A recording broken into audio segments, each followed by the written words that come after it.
Full ಬೆತ್ತಲೆ ಆಗಿ ಒಳಗಡೆ ಹೋಗಬೇಕು.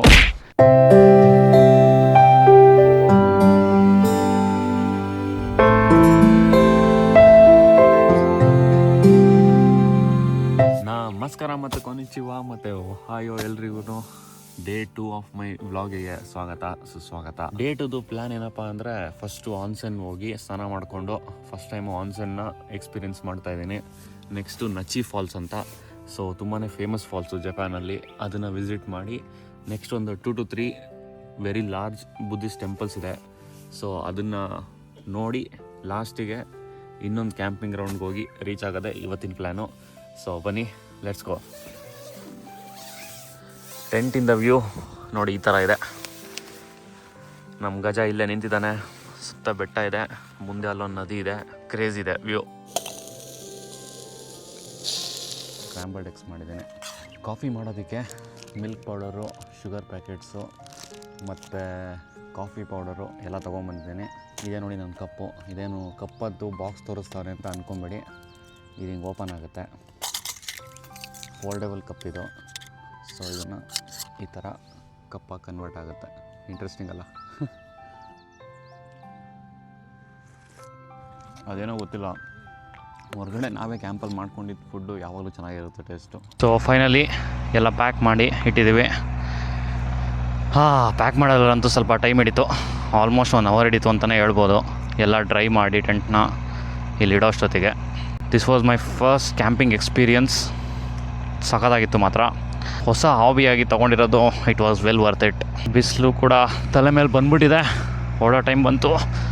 Let's go, Jai Shriram. First Nachi Falls ಹೋಗೋಣ. ನಚಿ ಫಾಲ್ಸ್ ಆದಮೇಲೆ ಸ್ನಾನ ಮಾಡೋಣ. ಸೊ ಇಲ್ಲಿಂದ ಓಡ್ತಾ ಇದ್ದೀವಿ. ನೋಡಿ ಎಷ್ಟೊಂದು ಜನ ಇದ್ದಾರೆ ಕ್ಯಾಂಪಿಂಗು. ನಿನ್ನೆ ಇನ್ನೂ ಜನ ಇದ್ದರು, ಬೆಳಿಗ್ಗೆಲ್ಲ ಖಾಲಿ ಆಗಿಬಿಟ್ಟಿದ್ದಾರೆ. ಜಪಾನಲ್ಲಿ ತುಂಬ ಜನಕ್ಕೆ ಕ್ಯಾಂಪಿಂಗ್ದು ಹಾಬಿ ಇರುತ್ತೆ. ಸೊ ನೀವು ಎಲ್ಲೇ ಹೋದ್ರೂ ಕ್ಯಾಂಪಿಂಗ್ ಗ್ರೌಂಡ್ಸ್ ನೋಡ್ಬೋದು. ಇಲ್ಲಿ ನೋಡಿ ಟಾಯ್ಲೆಟ್ ಕೂಡ ಇದೆ, ಮತ್ತು ಯೂಸ್ ಕೂಡ ಮಾಡಿದೆ ನಾನು. ಸಖತ್ ಕ್ಲೀನಾಗಿತ್ತು. ಇಷ್ಟು ಜನ ಇರ್ಬೋದು ಇಲ್ಲಿ, ಬಟ್ ಸಖತ್ ಅಂದರೆ ಸಖತ್ ಕ್ಲೀನಾಗಿತ್ತು. ಮೇಂಟೈನ್ ಮಾಡ್ತಾರೆ. ಇಲ್ಲೆಲ್ಲ ಫೈರ್ ವುಡ್ಸು ಸೆಲ್ ಮಾಡ್ತಾಯಿದ್ದಾರೆ. ಇಲ್ಲಿ ನೋಡಿ ಹ್ಯಾರ್ಲೆ ಬಾಯ್ಸ್ ಇದ್ದಾರೆ, ಬಾಯ್ಸ್ ಅಲ್ಲ ಅಂಕಲ್ಸ್ ಎಲ್ಲ. Let's go.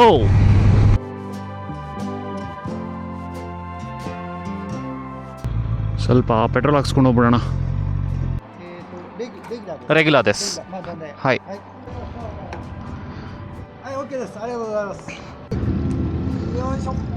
ಎಷ್ಟು ಎಂತೂಸಿಯಾಸ್ಟಿಕ್ ಆಗಿ ಕೆಲಸ ಮಾಡ್ತಾರೆ ನೋಡಿ.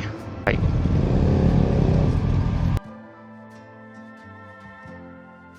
ಈ ಥರ ಸರ್ವಿಸ್ ಕೊಟ್ಟರೆ ಯಾಕೆ ಬರಲ್ಲ ಹೇಳಿ ಜನಗಳು? ಇವ್ರ ಕಲ್ಚರ್ ಆ್ಯಕ್ಚುಲಿ ಆ ಥರ ಇದೆ. ನೀವು ಯಾವುದೇ ಶಾಪಿಗೆ ಹೋಗಲಿ, ಅವರು ಕಸ್ಟಮರ್ನ ವೆರಿ ವೆರಿ ವೆರಿ ಇಂಪಾರ್ಟೆಂಟಾಗಿ ನೋಡ್ತಾರೆ. ನೋಡಿ ಎಷ್ಟು ಚೆನ್ನಾಗಿದೆ ಅಂತ. ಸ್ವಿಟ್ಜರ್ಲ್ಯಾಂಡಲ್ಲಿ ಗಾಡಿ ಓಡಿಸ್ತಿರೋ ಫೀಲ್ಸ್ ಬರ್ತಾಯಿದೆ. ವಾವ್, ಏನು ದೊಡ್ಡ ದೊಡ್ಡ ಮೌಂಟೇನ್ಸ್ ಗುರು.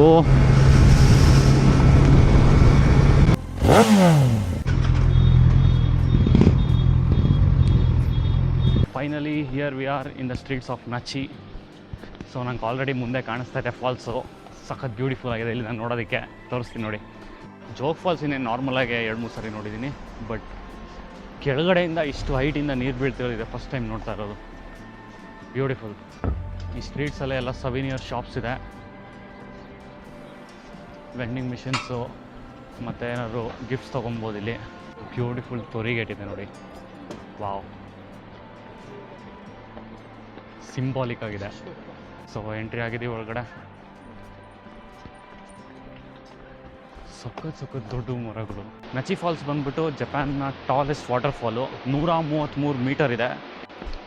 ನನ್ನ ಮುಖದ ಮೇಲಿರೋ ಸ್ಮೈಲೇ ನಿಮಗೆ ಹೇಳ್ತಾ ಇದೆ ಅಂತ ಅಂದ್ಕೊಂಡಿದ್ದೀನಿ. ಅಷ್ಟು ಚೆನ್ನಾಗಿದೆ ನೋಡೋದಕ್ಕೆ.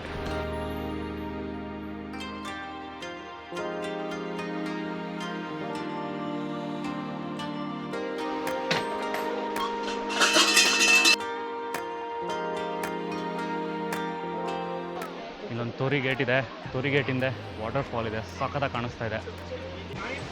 ಇಲ್ಲಿ ನೋಡಿ ಅಜ್ಜಿ ತಾತನೂ ಬಂದು ಫೋಟೋ ತೆಗೆಸ್ಕೊತಾ ಇದ್ದಾರೆ ಅವ್ರ ಮೆಮೊರಿಗೆ.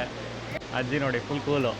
ಸೊ ಇಲ್ಲಿ ನೋಡಿ ಗೊಮಾಗಿ ಸ್ಟಿಕ್ ಅಂತ ಇದೆ, 100 ಕೊಟ್ಟು ತೊಗೋಬೇಕು ಇದನ್ನು. ಸೊ ಇದ್ರ ಮೇಲೆ ನಮ್ಮ ವಿಶ್ ಬಾರ್ದು.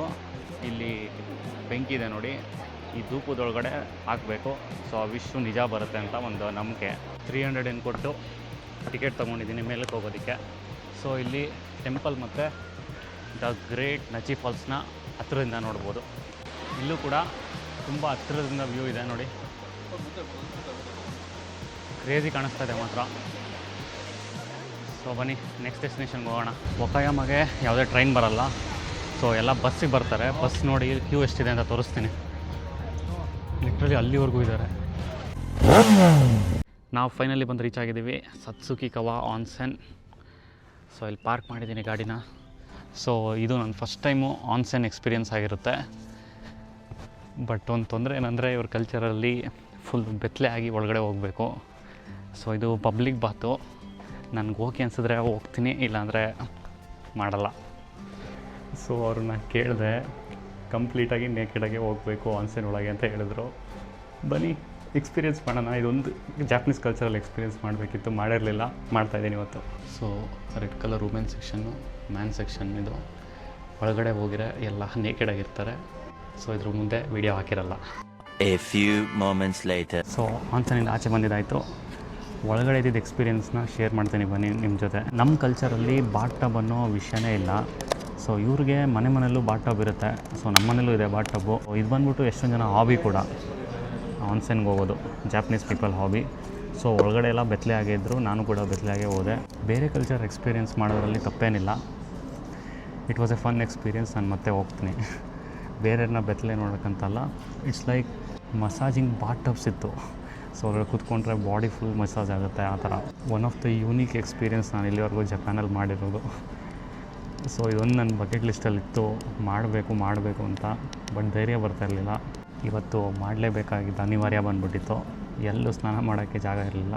So why not I should come out of my comfort zone and try this ಅಂತ ಟ್ರೈ ಮಾಡಿದೆ. ಸಖತ್ ಹೊಟ್ಟೆ ಇದೆ. ಇಲ್ಲಿ ರೆಸ್ಟೋರೆಂಟ್ ಬೇರೆ ಕ್ಲೋಸ್ ಆಗಿಬಿಟ್ಟಿದೆ. ಸೊ ಒಂದು ಐಸ್ ಕ್ರೀಮ್ ತೊಗೊಂಡೆ. ಮತ್ತು ಒಳಗಡೆ ಇದ್ದಿದ್ದು ಜನನೂ ಅಷ್ಟೇ, like L respect your privacy. It's like ಹೇಗೆ ಅಂದರೆ ನೀವು ಬಟ್ಟೆ ಹಾಕೊಂಡಿದ್ದಾಗ ಹೇಗೆ ನೋಡ್ತಾರೋ ಹಾಗೆ ನೋಡ್ತಾರೆ. ಸೊ ನನಗೂ ಅಷ್ಟು ವಿಯರ್ಡ್ ಅನ್ನಿಸ್ಲಿಲ್ಲ. ಫಸ್ಟ್ ಒಂದು 10 ಮಿನಿಟ್ಸ್ ಫುಲ್ಲು ಎಂಬ್ಯಾರಸಿಂಗ್ ಫೀಲ್ ಆಗ್ತಾಯಿತ್ತು. ಬಟ್ ಒಂದು 10 ನಿಮಿಷ ಆದಮೇಲೆ ಅವ್ರಿಗಿದ್ದಿದ್ದು ಕಾನ್ಫಿಡೆನ್ಸ್ ನೋಡಿ ನನಗೂ ಕಾನ್ಫಿಡೆನ್ಸ್ ಬಂದ್ಬಿಡ್ತು. 10 on 10 I totally recommended. So ಇಲ್ಲಿಗೆ ಬೆತ್ತಲೆ ಶೋ ಮುಗೀತು. ನಿಮಗೆ ಪ್ರೈಸ್ ಹೇಳೋದೇ ಮರ್ತೋಗ್ಬಿಟ್ಟೆ. ಪ್ರೈಸ್ ಬಂದ್ಬಿಟ್ಟು ಒಂದು ಸರಿಗೆ 500 yen. ನೀವು ಎಷ್ಟು ಬೇಕಾದ್ರೂ ನೀರು ಯೂಸ್ ಮಾಡ್ಬೋದು ಮತ್ತು ಎಷ್ಟೊತ್ತು ಬೇಕಾದರೂ ಕೂತ್ಕೊಂಡಿರ್ಬೋದು ಅದರೊಳಗಡೆ. ಸೊ ನೀವು ಯಾವತ್ತಾದರೂ ಜಪಾನಿಗೆ ಬಂದರೆ ಆನ್ಸೆನ್ನ ಟ್ರೈ ಮಾಡ್ತೀರಾ? ಕಮೆಂಟ್ ಸೆಕ್ಷನಲ್ಲಿ ತಿಳಿಸಿ.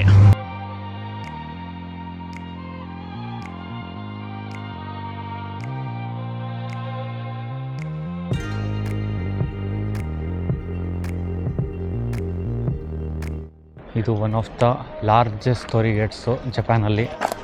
ಈ ಪ್ಲೇಸ್ ಹೆಸರು ಬಂದ್ಬಿಟ್ಟು ಕುಮಾನೋ ಹೋಂಗು ತೈಶಾ ಅಂತ. ಜಪಾನಲ್ಲಿ 3 ದೊಡ್ಡ ಬುದ್ಧಿಸ್ಟ್ ಟೆಂಪಲ್ ಇದ್ದಾವೆ, ಅದರಲ್ಲಿ ಇದೊಂದು.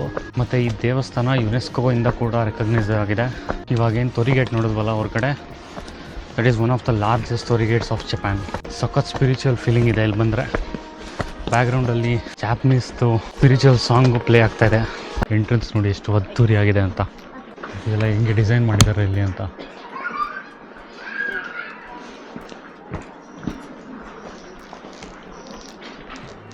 ಓ ವಾ,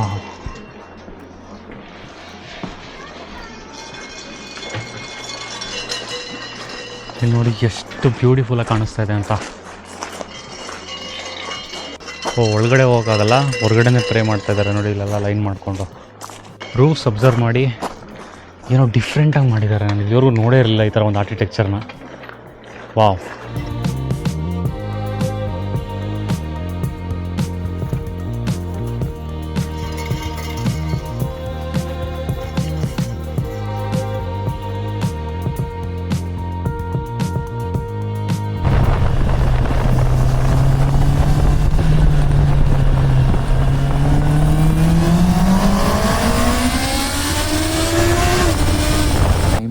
ನೈಟ್ 8:30 ಆಗಿದೆ. ಫೈನಲಿ ಕ್ಯಾಂಪ್ ಸೈಟ್ನ ರೀಚ್ ಆಗಿದ್ದೀನಿ. ಬಟ್ ಒಂದು ತೊಂದರೆ ಆಗಿಬಿಟ್ಟಿದೆ. ಕ್ಯಾಂಪ್ ಸೈಟ್ ಯೂಸ್ ಮಾಡೋಕ್ಕೆ 5 ಗಂಟೆ ಒಳಗೆ ಬಂದು ಬುಕ್ ಮಾಡಬೇಕು ಪ್ಲೇಸ್ನ. ಬಟ್ ನಾವು ಬರೋದೇ 8:30 ಆಗಿ ಹೋಗ್ಬಿಟ್ಟಿದೆ.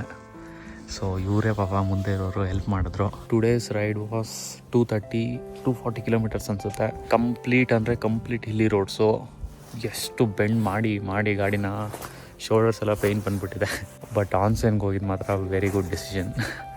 ಬಾಡಿ ಪೇಯ್ನ್ ಎಲ್ಲ ರಿಲೀವ್ ಆಯಿತು.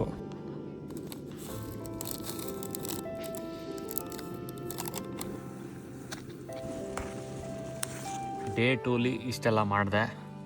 230 ಕಿಲೋಮೀಟರ್ ರೈಡ್ ಆಯಿತು.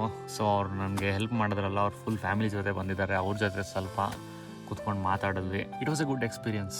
ಚಾನಲ್ಗಿನ ಸಬ್ಸ್ಕ್ರೈಬ್ ಆಗಿಲ್ಲ ಅಂದರೆ ಸಬ್ಸ್ಕ್ರೈಬ್ ಮಾಡ್ಕೊಳ್ಳಿ. ಡೇ 3 ಸಿಗೋಣ ಅಂತ ಹೇಳ್ತಾ ಬಾಯ್, ಸಯನೋರಾ.